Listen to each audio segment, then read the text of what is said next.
وَإِذْ قُلْنَا لِلْمَلَائِكَةِ اسْجُدُوا لِآدَمَ، آپ کو پتہ ہے سورہ بنی اسرائیل میں اللہ تعالیٰ کے احکامات بھی چل رہے ہیں، مشرکین کے بیہودہ مطالبے بھی چل رہے ہیں، اور ان کے جوابات بھی پھر صحابہ کرام کو اور نبی صلی اللہ علیہ وسلم کو حسن اخلاق کی ترغیب دی جا رہی ہے، اور ان کے بیہودہ مطالبے کے معجزے کیوں نہیں آتے ان کے جوابات بھی، اس کے ساتھ ساتھ پھر اللہ دلائل بھی دیتے رہتے ہیں۔ تو ان دلائل میں سے اللہ تعالیٰ نے آگے دلائل دیے، لیکن جو آدم علیہ السلام اور شیطان کا واقعہ جو بہت دفعہ بیان کیا ہے، اس واقعے کو بھی اللہ تعالیٰ نے یہاں مکرر بیان کیا تاکہ لوگوں کو پتہ چلے کہ یہ جو مشرکین اور جو کافر اتنی ہٹ دھرمی اور ضد کا مظاہرہ کر رہا ہے، تو یہ بات بھی پہلے سے طے شدہ ہے۔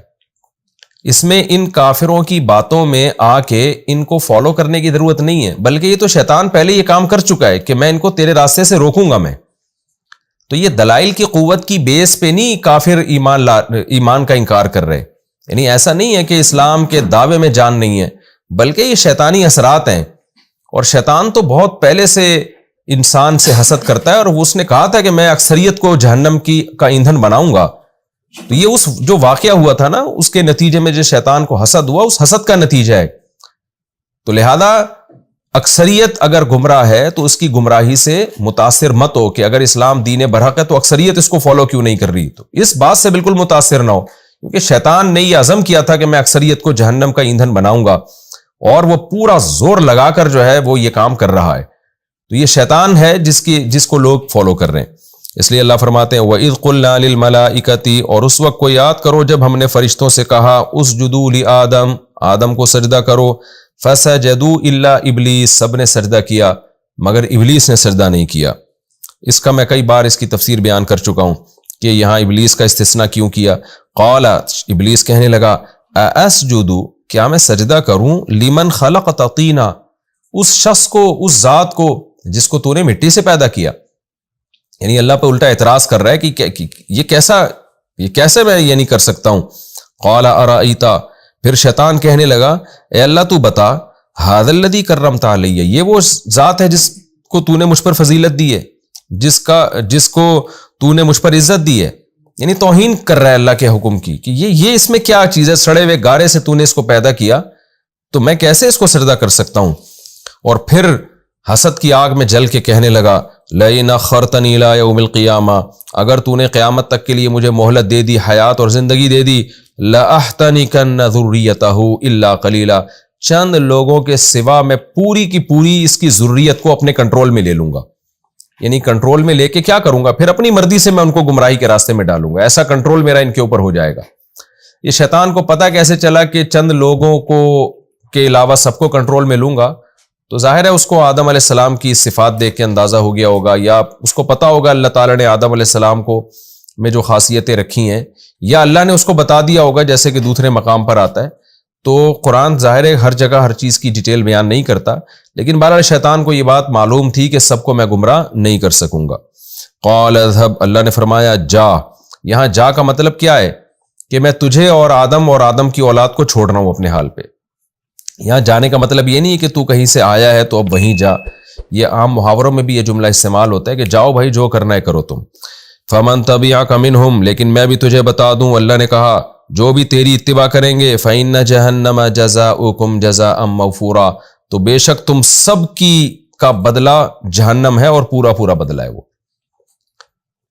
کیا مطلب؟ تیرا بھی پھر بدلہ جہنم کی آگ ہی ہے، تجھے بھی نہیں چھوڑوں گا میں، اور جو تیری باتوں میں آئیں گے ان کو بھی نہیں چھوڑوں گا میں، تو تم سب کے لیے ایک جیسی وعید ہے۔ وَاسْتَفْزِزْ مَنِ اسْتَطَعْتَ مِنْهُمْ بِصَوْتِكَ، اور تو اب کیا کر، پورا زور لگا دے آدم کی اولاد کو گمراہ کرنے کا۔ اب یہ مقابلہ ہے تیرے اور آدم کی اولاد کے درمیان، کہ جو میری مان کے چلیں گے، یعنی میرا اور گویا تیرا مقابلہ ہے، جو مجھ پہ توکل کریں گے ان کی میں مدد کروں گا، اور جو تیری مان کے چلیں گے وہ جہنم میں جائیں گے۔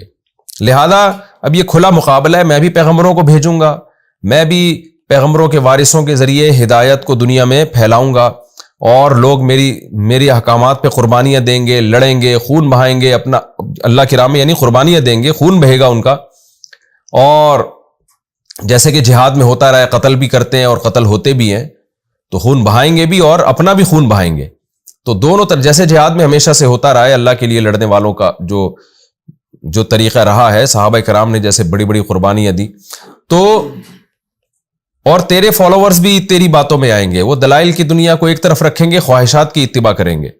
تو جب مقابلہ ہوتا ہے تو پھر ایسے ہی ہوتا ہے نا. تو اللہ نے بھی کہا وَاسْتَفْزِزْ مَنِ اسْتَطَعْتَ مِنْهُمْ، ان میں سے جس پر بھی تیرا بس چلے تو ان کے قدم کو اکھاڑ. اور اللہ نے کہا کیسے اکھاڑے؟ بِصَوْتِكَ، اپنی آواز کے ذریعے. آواز کا مطلب کیا ہے؟ دعوت. جب آپ کسی کو بلاتے ہیں نا تو آواز دیتے ہیں. تو عام طور پہ جب بھی کسی کو بلایا جاتا ہے اپنی طرف تو آواز دے کے بلایا جاتا ہے. تو مراد آواز نہیں ہے کیونکہ شیطان آوازیں نکالتا ہو، مراد دعوت ہے. اس دعوت کو صوت سے تعبیر کیا گیا ہے. صوت کہتے ہیں بے معنی آواز کو. اس کی انگلش میں مثال ملتی ہے نا، ایک ہے وائس اور ایک ہے ساؤنڈ. ساؤنڈ کسے کہتے ہیں؟ جس کا کوئی مطلب ہی نہ ہو، اور انسانوں کی جو بات ہوتی ہے اس کو وائس کہا جاتا ہے. تو اللہ میاں نے اس کی آواز کو ساؤنڈ سے تعبیر کیا ہے، یعنی اس کی توہین کے لیے کہ تیری دعوت جو ہے نا وہ کوئی مزیدار نہیں ہوگی، اس کا کوئی مطلب نہیں ہوگا. لیکن بے وقوف اور احمق لوگ اس بے مطلب آواز پر لبیک کہیں گے کیونکہ اس میں ان کو خواہشات پوری ہوتی نظر آئیں گی. اور قرآن کی جو آواز ہوگی وہ باقاعدہ آواز ہوگی، بامعنی، اس کا مفہوم واضح ہوگا، دو دو چار کی طرح. لیکن اس دعوت پہ لوگ لبیک نہیں کر رہے ہوں گے. تو اس لیے اللہ نے کہا تیری جو بے معنی آوازیں ہیں نا تو نکال کے لوگوں کو اس کی طرف بلا. اس آیت کی تفسیر میں علماء کرام نے موسیقی کو بھی شامل کی ہے کہ موسیقی کی دھنیں اور سریں جو اللہ سے لوگوں کو غافل کرتی ہیں وہ بھی اس میں داخل ہیں، کیونکہ وہ بھی ایک آواز ہے جو صرف آپ اس کے تانے بانے ملا کے اس پہ ناچنا شروع کر دیتے ہیں، انجوائے کرتے ہیں، اور اللہ اس کے رسول کو اور اس کے احکامات کو آپ بھول جاتے ہیں اور عیاشی کی طرف جانے لگتے ہیں.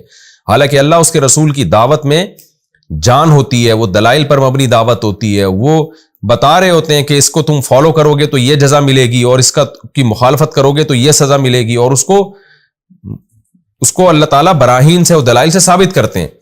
لیکن جو گانے اور موسیقی سننے کے عادی لوگ ہیں وہ صرف آوازوں کو دیکھ کر اس کے سروں سے متاثر ہو رہے ہوتے ہیں اور اس کے سروں کے پیچھے بھاگ کے قرآن کی دعوت کو چھوڑ دیتے ہیں. تو اس لیے اللہ نے فرمایا کہ تو اپنی آواز کے ذریعے جس طرح سے چاہے لوگوں کے قدم کو اکھاڑ.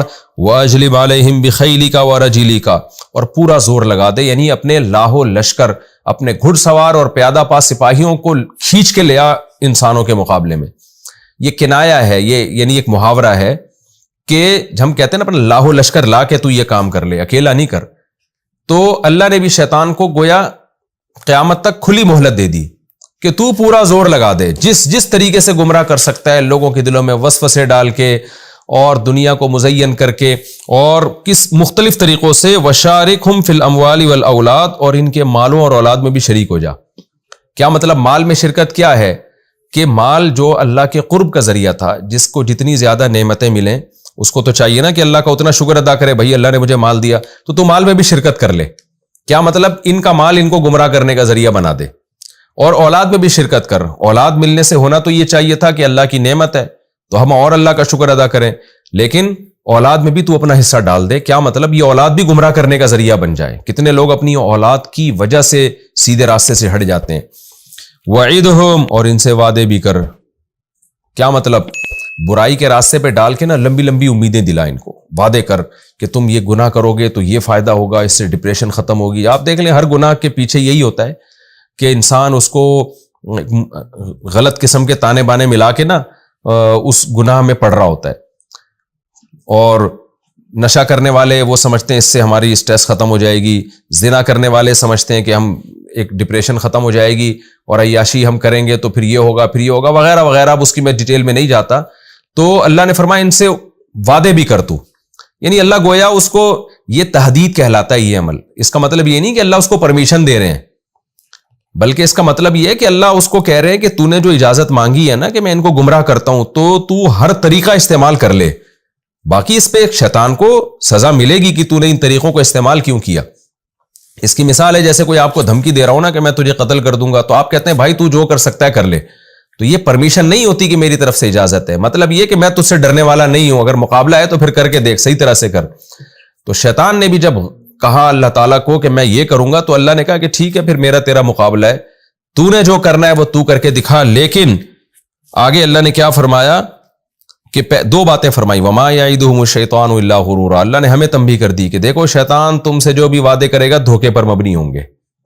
وہ بڑے سنہری باغ تمہیں دکھائے گا کہ ویژن ہے. جیسے آج کل جو مذہب کو نہیں مانتے نا موٹیویشنل اسپیکر، وہ جس طرح کے فضول دعوے کر رہے ہوتے ہیں، پھر یہ ہو جائے گا، پھر یہ ہو جائے گا، اور حالانکہ ان کی دعوت میں خدا کا کوئی تذکرہ ہی نہیں ہوتا اور جنت جہنم کا کوئی تذکرہ ہی نہیں ہوتا. اور بڑے بڑے سنہری باغ دکھائے گا، لیکن وہ باغ دکھاتے ہیں سنہری باغ بڑے بڑے. یعنی جو مذہب کو نہیں مانتے موٹیویشنل اسپیکر، آپ دیکھیں وہ کیسی کیسی باتیں کر رہے ہوتے ہیں، کیسے بڑے بڑے سنہری باغ دکھا رہے ہوتے ہیں. تو اللہ کہتے ہیں کہ یہ سارے جو اللہ کو بھلا کے یا اللہ کی نافرمانی کر کے جتنے بھی وعدے ہیں، جتنے بھی سنہری مستقبل ہیں اور کامیاب مستقبل ہیں، یہ سب شیطان کے وہ دھوکے ہیں، شیطان کے وہ وعدے ہیں جو نرے دھوکوں پر مشتمل ہیں. تو یہ اللہ نے ہمیں بتایا. آگے اللہ تعالیٰ کہتے ہیں میں نے شیطان سے کیا کہا. شیطان نے جب کہا نا کہ میں یہ سب کچھ کروں گا، تو اللہ نے کیا کہا، ان عبادی لیس لک علیہم سلطان، تو پورا زور لگا دے ان کو گمراہ کرنے پر، لیکن میرے جو بندے ہیں تیرا ان پر زور نہیں چلے گا. کیوں نہیں چلے گا؟ وکفیٰ بربک وکیلا، تیرا رب کارساز ہونے کے لحاظ سے کافی ہے. یعنی جو اللہ پہ اعتماد کریں گے، توکل کریں گے اور یہ عزم کریں گے کہ ہم نے شیطان سے دوستی نہیں کرنی، تو پھر اللہ ان کو بچائے گا. پورا زور بھی تو لگا دے گا، تیرا وہ زور ان پر نہیں چلے گا. ربکم الذی یزجی لکم الفلک. پھر آگے اللہ دوبارہ اپنی نعمتیں بیان کرتے ہیں کہ دیکھو تم شیطان کی باتوں میں آتے ہو، اپنے رب کی نعمتوں کو دیکھو. ربکم الذی، تمہارا رب تو وہ ذات ہے، یزجی لکم الفلک، جو تمہارے لیے کشتیاں چلاتا ہے، فی البحر، سمندر میں، لتبتغوا من فضلہ، تاکہ تم اس کی روزی تلاش کرو. کیسے سمندروں کے ذریعے تمہیں وہ روزی پہنچاتا ہے. انہ کان بکم رحیما، واقعی وہ تمہارے ساتھ بہت زیادہ رحم کرنے والا ہے. وَإِذَا مَسَّكُمُ الضُّرُّ فِي الْبَحْرِ، اب جب سمندر کی بات آئی، سمندر کی روزی کی بات آئی، تو اللہ مشرکین کا تذکرہ کرتے ہیں کہ ان کی حالت دیکھو، جب تمہیں سمندر میں کوئی مصیبت پہنچتی ہے، طوفان آ گیا، بھنور کا شکار ہو گئے، ظَلَّ مَن تَدْعُونَ إِلَّا إِيَّاهُ، تو سب غائب ہو جاتے ہیں جن کو تم پکارتے ہو سوائے اللہ کے. یعنی اللہ پھر تمہیں یاد آتا ہے. اس وقت تمہارا ضمیر کہہ رہا ہوتا ہے کہ یہ ہمارے ہاتھوں کے بنے ہوئے بت اور یہ ہمارے معبود ہماری مدد نہیں کر سکتے. فَلَمَّا نَجَّاكُمْ إِلَى الْبَرِّ، لیکن جب وہ تمہیں نجات دیتا ہے خشکی کی طرف، أَعْرَضْتُمْ، تو تم دوبارہ شرک شروع کر دیتے ہو، دوبارہ اعراض کرتے ہو.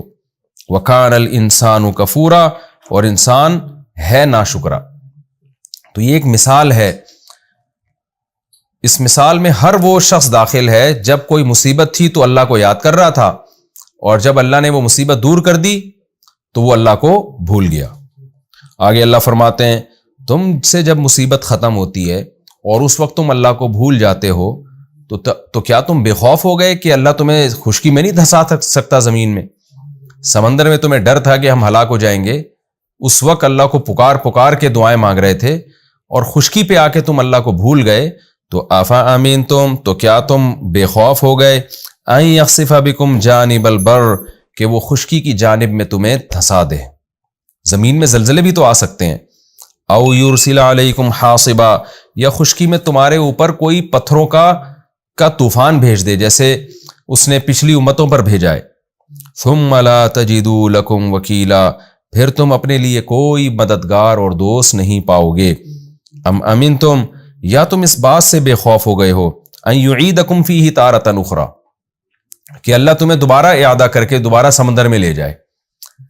جیسے ہوتا ہے نا کہ ایک آدمی بڑی شدید بیماری تھی، اللہ کو بہت یاد کیا، اللہ سے بڑے وعدے کر لیے اس نے کہ اب میں ایسا کروں گا، میں اچھا بنوں گا، اور جب اللہ نے ٹھیک کر دیا تو دوبارہ بدماشیوں پہ آ گیا. تو اللہ کہہ رہے ہیں کہ تمہیں یہ کیسے یقین ہو گیا کہ دوبارہ یہ بیماری نہیں آ سکتی، دوبارہ وہ مصیبت نہیں آ سکتی؟ تو جب تم سمندر میں تھے اور طوفان کے خوف سے تم اللہ کو پکار رہے تھے، اب جب خشکی میں آ گئے ہو تو کیا اس بات کا امکان ختم ہو گیا کہ دوبارہ سمندر کا کبھی سفر نہیں ہوگا؟ عین ممکن ہے اللہ تمہیں دوبارہ سمندر میں لے جائے، کسی بھی کوئی ضرورت ایسی پڑ جائے تمہیں سمندر میں جانا پڑے. فَيُرْسِلَ عَلَيْكُمْ قَاصِفًا مِّنَ الرِّيحِ، پھر وہ بھیج دے تم پر ہوا کا بہت بڑا طوفان. فَيُغْرِقَكُمْ، پھر تمہیں غرق کر دے، بِمَا كَفَرْتُمْ، اس کفر کی وجہ سے جو تم نے کیا، کہ پہلی دفعہ خشکی پہ آنے کے بعد جب تم اللہ کو بھولے تو یہ کفر تھا، تو اللہ یہ بھی کر سکتا ہے کہ تمہیں دوبارہ لے جائے. تو یہ آیت بھی ہر اس شخص کے بارے میں ہے جو مصیبت میں اللہ کو یاد کرتا ہے اور اللہ سے وعدے کرتا ہے، اور جب وہ مصیبت اس سے دور ہو جائے تو پھر وہ اللہ کو بھول جاتا ہے۔ تو اللہ اسے بھی ڈرا رہے ہیں کہ اللہ دوبارہ تمہیں اس مصیبت میں ڈال سکتے ہیں۔ ثم لا تجدوا لکم علینا بہ تبیعا، پھر اس پر تم ہمارے خلاف کسی کو بھی تبیع نہیں پاؤ گے، کوئی ایسا مددگار نہیں جو ہمارے بعد آئے تمہاری مدد کرے۔ اب چونکہ اس میں اللہ نے خشکی کے اور سمندر کے سفر کا تذکرہ کیا کہ ہم تمہیں سمندروں کا بھی سفر کراتے ہیں، خشکی میں بھی تم سوار ہوتے ہو، تو آگے اللہ انسان کی اس نعمت کا تذکرہ کر رہے ہیں کہ وَلَقَدْ كَرَّمْنَا بَنِي آدم، کہ تحقیق ہم نے بنی آدم کو بہت عزت دی۔ کیسے عزت دی ہے؟ وَحَمَلْنَاهُمْ فِي الْبَرِّ وَالْبَحْرِ، کہ ہم نے ان کو خشکی میں بھی سوار کیا اور سمندروں میں بھی سوار کیا، یعنی خشکی کو بھی ان کے تابع بنا دیا اور سمندروں کو بھی۔ اب دیکھیں جو لوگ خدا کو نہیں مانتے نا، وہ بس ترقی کی رٹ لگاتے ہیں، یہ نہیں دیکھتے کہ جن وسائل کو استعمال کر کے ترقی کی جا رہی ہے، یہ سارے وسائل خدا نے انسانوں کے تابع کیے ہیں۔ آپ دنیا میں سفر کر رہے ہیں، آپ کہیں بھی سفر کر رہے ہیں، تو یہ تو انسان کو اللہ نے قابل بنایا ہے۔ جس مخلوق کو قابل نہیں بنایا وہ 1000 سال پہلے جہاں کھڑی ہوئی تھی آج بھی وہیں ہے۔ وہ شیر، چیتے، لومڑی، بلی، کتے، یہ ساری مخلوق ایسی ہے، یہ بھی اسی زمین میں رہتے ہیں، لیکن ان کے لیے اللہ نے خشکی اور سمندر کو مسخر نہیں کیا۔ تو اللہ کہتے ہیں ہم نے انسان کو عزت دی ہے کہ خشکی کا سوار بھی بنایا اور سمندر کا سوار بھی بنایا، یعنی پوری دنیا کو اس کے لیے مسخر کیا ہے۔ وَرَزَقْنَاهُم مِّنَ الطَّيِّبَاتِ، اور رزق میں ہم نے ان کو پاکیزہ چیزیں عطا کی ہیں۔ یہاں بھی رزق کا ترجمہ کھانا پینا نہیں ہے، بلکہ زندگی گزارنے کے تمام ضروری لوازمات۔ اس لیے مفسرین اس کا ترجمہ کرتے ہیں کہ انسان کی جو زندگی گزارنے کے لوازمات ہیں وہ بھی بڑے عالی شان ہیں، یعنی انسان کو جتنی نعمتیں دی ہیں تمام نعمتیں اس میں داخل ہیں۔ حسن و جمال بھی رزق کا حصہ ہے، رزق میں داخل ہے، لہذا حسن و جمال میں انسان کو سب سے اعلیٰ مقام دیا، اور اللہ نے آپ کو جو سوچنے سمجھنے کی صلاحیت دی یہ بھی اللہ کی طرف سے ایک رزق ہے۔ اس میں بھی اللہ نے آپ کو جانوروں پہ فضیلت دی، جیسا انسان سوچتا ہے ویسے جانور نہیں سوچ سکتے۔ پھر جو کھانے پینے کی چیزیں اللہ نے دی ہیں، جتنی نفیس اور بہترین اور شاندار خوراک انسان کی اور جتنی لذیذ، اتنی جانوروں کی نہیں ہے، کسی جانور کو اللہ نے ایسا پروٹوکول نہیں دیا۔ اسی طرح جو لذتیں انسان کے لیے رکھی ہیں، جسمانی لذتیں، وہ لذتیں بھی انسانوں کے لیے جانوروں کی نسبت بہت اعلیٰ نوعیت کی لذتیں ہیں۔ تو یہ تمام چیزیں اس میں داخل ہیں۔ اللہ فرماتے ہیں کہ وَرَزَقْنَاهُم مِّنَ الطَّيِّبَاتِ، ہم نے انسان کو پاکیزہ چیزیں بطور رزق دی ہیں۔ وَفَضَّلْنَاهُمْ عَلَىٰ كَثِيرٍ، اور ممن خلقنا، وہ مخلوق جو ہم نے پیدا کی ہے ان میں سے بہت سوں پر ہم نے انسان کو فضیلت دی ہے، تفضیلا، بہت زیادہ فضیلت۔ تو یہ سب کام ہم نے کیے ہیں۔ ملحد کہتا ہے یہ سارے آٹومیٹیکلی خود بخود ہوئے ہیں، اللہ کہتے ہیں یہ تو ہم نے انسان کو فضیلت دی ہے، تو پھر انسان کو بھی چاہیے کہ وہ ہمارا شکر ادا کرے، ہماری عبادت بھی کرے، ہماری اطاعت بھی کرے، ہمارے احکام کو فالو بھی کرے، اور ہمارے ساتھ کسی اور کو اس میں شریک نہ کرے۔